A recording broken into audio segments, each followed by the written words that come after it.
In the summer of 1881, the President of the United States was shot in a Washington train station and did not die from the bullet. He died from his doctors. More than a dozen physicians took turns probing the wound with their unwashed bare fingers over the 11 weeks that followed. They poked instruments that had never been cleaned into a wound that had been survivable. James Garfield was killed not by Charles Guiteau, the man who fired the gun. He was killed by the men who were paid to save him. That is not a metaphor. That is a documented medical record. The frontier surgeon of the 1880s is one of the most misunderstood figures in American history. Not because he was incompetent, though some were, but because the medicine he practiced was built on a theory of disease that was simply wrong, and the men who knew better were being actively ignored. This is what really happened inside the surgeon's office, the army fort, and the mining camp hospital. Stripped of the mythology, anchored in what the historical record shows. To understand the frontier doctor, you first have to understand how a man became one. In the 1880s, there was no national licensing requirement for physicians in the United States. A man could complete a 2-year course at a proprietary medical school, which were private schools that charged tuition and had a financial interest in graduating as many students as possible, and walk out with a diploma that entitled him to practice anywhere in the country.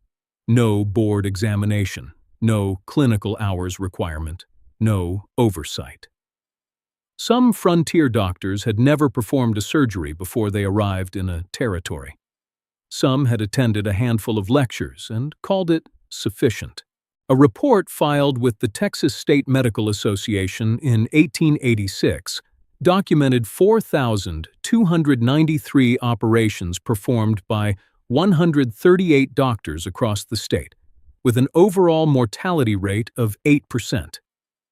That number sounds manageable until you understand what it does not count: the patients who survived the procedure and died of infection in the days and weeks that followed. Because the real killer was not the knife. It was what came after. Step into a frontier surgery in the autumn of 1882, and what you are looking at is a room that would terrify a modern veterinarian.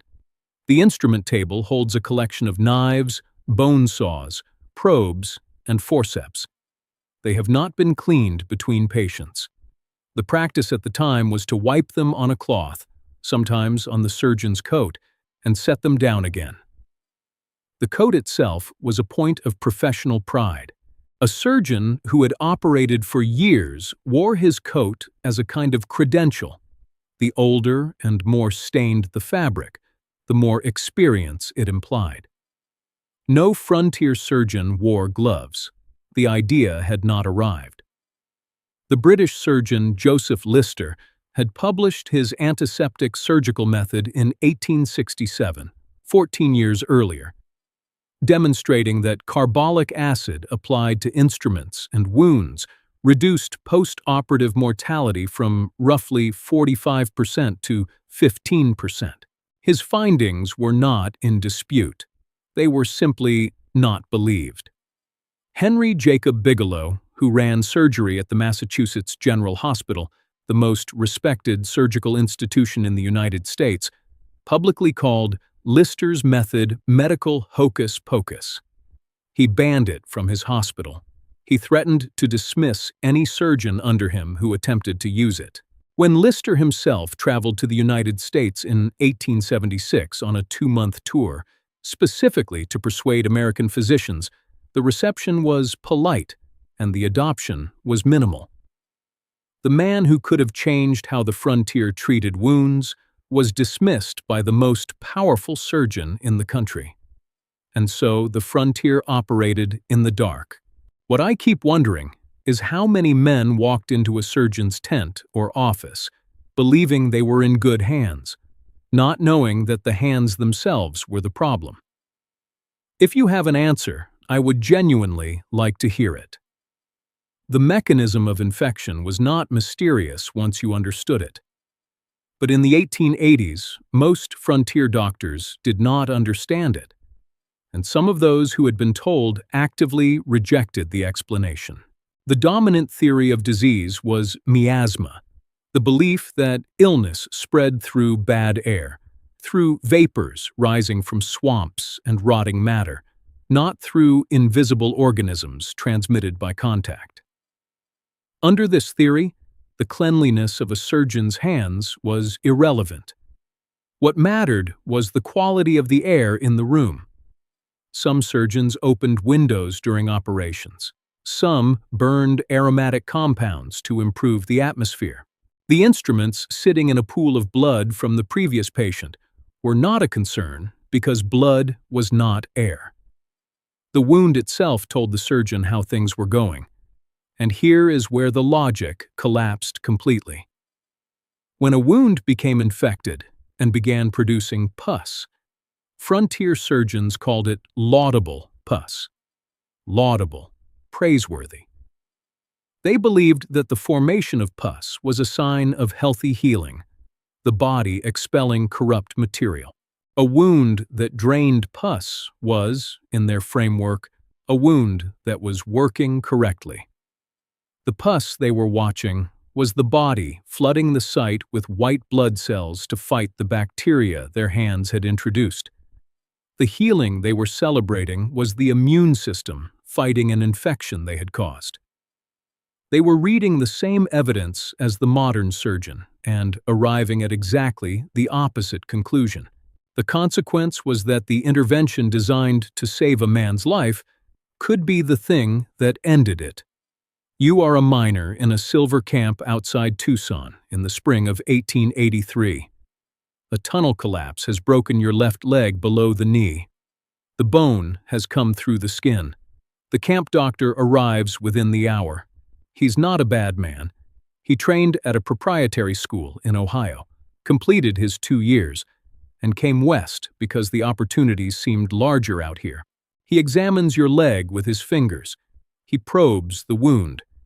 He decides, correctly, that the bone is too damaged to save the lower limb and that amputation is the safest course. He's right about that. He opens his bag, takes out a bone saw, and wipes the blade on his coat. He does not wash his hands. He has never been told to. The procedure takes 11 minutes, which is fast and genuinely skillful. You survive it. 4 days later, your stump begins to smell. The tissue around the incision line turns black at the edges and then spreads inward. By the end of the week, you have developed gas gangrene, a bacterial infection that produces gas inside the tissue as it feeds, making the flesh crackle when pressed. The doctor looks at it and sees laudable pus. He says you are healing well. You die on the 9th day. This happened, not as a rare exception, as a predictable outcome of surgery performed without antiseptic technique in the 1880s American frontier. George Goodfellow understood something that most of his contemporaries refused to accept. He graduated from Cleveland Medical College in 1876 with honors and arrived in Tombstone, Arizona in 1880, 1 year before the Earps and the McClorys shot it out at the OK Corral. In Tombstone, Goodfellow treated gunshot wounds constantly. The town produced them in quantity. And unlike the overwhelming majority of frontier surgeons, Goodfellow cleaned his hands and the patient's wound with lye soap or whiskey before operating. He did not do this because he fully understood germ theory. He did it because he had noticed that patients whose wounds he cleaned this way survived at a higher rate. He was working from observation rather than theory, which put him decades ahead of standard American practice. On July 13, 1881, Goodfellow performed something that had never been successfully documented before in civilian medicine: a laparotomy, an operation to open the abdominal cavity on a miner who had been shot in the stomach 9 days earlier. The man survived. Goodfellow published his findings, He would go on to become the leading American authority on gunshot wounds to the abdomen, contributing research that shaped trauma surgery into the next century. He was one man in one town. The rest of the frontier operated the way it always had. Think about that. The single surgeon in the American West who was doing it right was practicing in Tombstone, Arizona, a silver mining town of perhaps 7,000 to 10,000 at its peak, expected by most observers to be abandoned within a decade. His knowledge did not reach the Army forts in Dakota Territory. It did not reach the mining camps in Colorado or the cattle towns in Kansas. Men went under the knife in those places under the same conditions as before. The surgeon's coat, the unclean probe, the laudable pus. It is tempting to feel nothing but contempt for the doctors who killed their patients through ignorance. Stop there. These men operated in a world where the best educated surgeon in the most prestigious hospital in the United States had publicly rejected the information that would have saved their patients. They were not outliers clinging to ignorance. They were the standard, set by the institutions that trained them and the authorities that governed their profession. A frontier doctor in 1882 who believed that pus was a sign of healing was not stupid. He was doing exactly what his education told him to do, in conditions of profound scarcity, often alone, often hours from any colleague, with equipment that fit in a pair of saddlebags. They performed amputations in mining camps with no one to assist them, and patients who had no choice but to trust them. They delivered children in sod houses during blizzards. They set broken bones, removed bullets, and kept detailed records, not because anyone required it, but because they took their work seriously. The record they left behind is the thing that allowed historians to understand exactly how much they did not know. That is its own kind of evidence about who they were. One object from that record. In Tombstone, in the summer of 1881, George Goodfellow wiped his hands on a cloth soaked in whiskey before touching a patient's wound. The whiskey was not a sterile solution. The cloth was not a surgical instrument. But the gesture, imperfect and intuitive, was closer to the truth than anything the Massachusetts General Hospital was teaching that year. It kept men alive who would otherwise have died.